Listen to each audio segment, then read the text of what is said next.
ప్రస్తుత కూటమి ముఖ్యమంత్రి చంద్రబాబు నాయుడు ఎన్నికల ముందు పేదలకు గ్రామాల్లో 3 సెంట్లు, పట్టణాల్లో 2 సెంట్లు చొప్పున ఇళ్ల స్థలాలు ఇస్తామని, ఆ ఇళ్ల నిర్మాణం కోసం 5 లక్షల రూపాయలు మంజూరు చేస్తారని ఇచ్చిన హామీని ప్రభుత్వం తక్షణమే అమలు చేయాలని సిపిఐ జిల్లా కార్యదర్శి పి మురళి డిమాండ్ చేశారు. గూడూరు సిపిఐ నియోజకవర్గ కౌన్సిల్ సమావేశం ఆ పార్టీ పట్టణాధ్యక్షుడు షేక్ ఖలీషా అధ్యక్షతన నిర్వహించారు. సమావేశానికి ముఖ్య అతిథిగా సిపిఐ జిల్లా కార్యదర్శి పి మురళి విచ్చేశారు. ఈ సందర్భంగా ఆయన మాట్లాడుతూ ప్రస్తుత ప్రభుత్వం ఎన్నికల్లో ఇచ్చిన హామీలను వెంటనే అమలు చేయాలన్నారు. మనం ఏర్పాటు చేసుకుంటే మనకు కూడా వాటిని మనం ఏంటంటే సరిపోదు 5 లక్షలు ఇవ్వాలని ఈ విడివిడిగా అప్లికేషన్. గతంలో జగన్మోహన్ రెడ్డి గారు ఇచ్చినటువంటి 1 సెంటు అర్బన్ ప్రాంతం, రూరల్ ప్రాంతంలో 1.5 సెంట్ ఇచ్చారు. దీనికి సంబంధించినటువంటి ఈ స్థలాలు సాలవని చెప్పేసి ఇవాళ ఆనాడు ప్రతిపక్షం ఉన్నాడు, ఇప్పుడు ముఖ్యమంత్రిగా ఉన్నటువంటి చంద్రబాబు నాయుడు గారు 1 సెంటు కాదు 3 సెంట్లు ఇస్తామని చెప్పేసి చెప్పారు.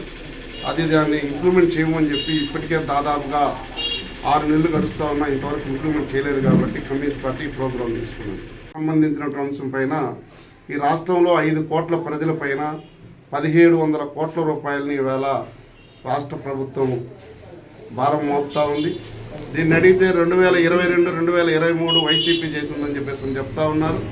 మేము ఈవేళ ముఖ్యమంత్రి గారికి చెప్తా ఉన్నాం, గతంలో వైసీపీ కరెంట్ ఛార్జీలు జోలికి వచ్చింది కాబట్టి ఈవేళ వాళ్ళు 11 సీట్లకు పరిమితం అయ్యారు.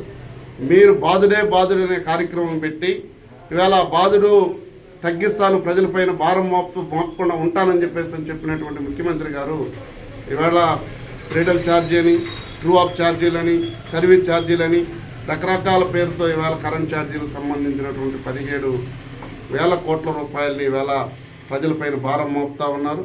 దీంతోపాటు స్మార్ట్ మీటర్లు పెట్టాలని చెప్పేసి ఆదాని కంపెనీకి సత్యసాయి కంపెనీ వాళ్ళకు అగ్రిమెంట్ చేసుకొని మీటర్లు పెట్టమని చెప్తా ఉన్నారు. గతంలో మీరు ప్రతిపక్షంలో ఉన్నప్పుడు మీటర్లు పెడితే బద్దలు పగలగొట్టండి అని చెప్పి పిలిపించారు. ఈవేళ ప్రజానీకానికి, రైతాంగానికి మేము పిలిపిస్తూ ఉన్నాం సిపిఐగా. ఎక్కడైనా సరే స్మార్ట్ మీటర్లు పెట్టినా, రైతులకు మోటార్లకు మీటర్లు పెట్టినా మీరు బద్దలు పగలగొట్టండి, ఆ మీటర్లన్నీ కూడా అక్కడనే పగలగొట్టి వచ్చినటువంటి ఆఫీసర్లను పోల్లు కట్టేయండి అని చెప్పేసి కమ్యూనిస్ట్ పార్టీగా పిలుపునిస్తా ఉన్నాం. తెలుగుదేశం పార్టీలో ఆనాడు చంద్రబాబు నాయుడు గారు పిలిపించారు, ఇవాళ వాళ్ళే ముఖ్యమంత్రిగా ఉన్నారు. కాబట్టి మీరు ఎవరైనా సరే మీటర్ల జోలికి వస్తే మాత్రం ఖచ్చితంగా తిరుగుబాటు చేయమని చెప్పేసి ప్రజలకు పిలుపునిస్తా ఉన్నాం.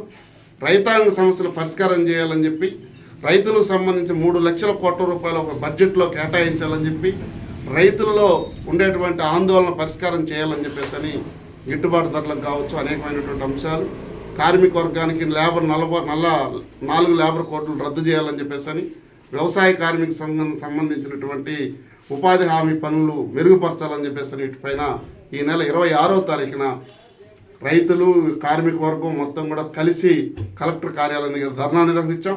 ఈ ధర్నాను కూడా జయప్రదం చేయాలని చెప్పేసి విద్యుత్ ఛార్జీలపైన కూడా ఈ నెల 25వ తారీఖున మొత్తం అన్ని రాజకీయ పార్టీలు పిలిపించి రౌండ్ టేబుల్ సమావేశం వేసి కార్యాచరణ రూపకల్పన చేస్తాం. విద్యుత్ పోరాటం మరొకసారి ఉధృతం చేయడానికి కమ్యూనిస్టు పార్టీ కంకణ కట్టుకొని అన్ని రాజకీయ పార్టీలను ఒక వేదిక మీద తీసుకొస్తామని చెప్పేసి ఈ సందర్భంగా ప్రభుత్వానికి హెచ్చరిక తెలియజేస్తాం.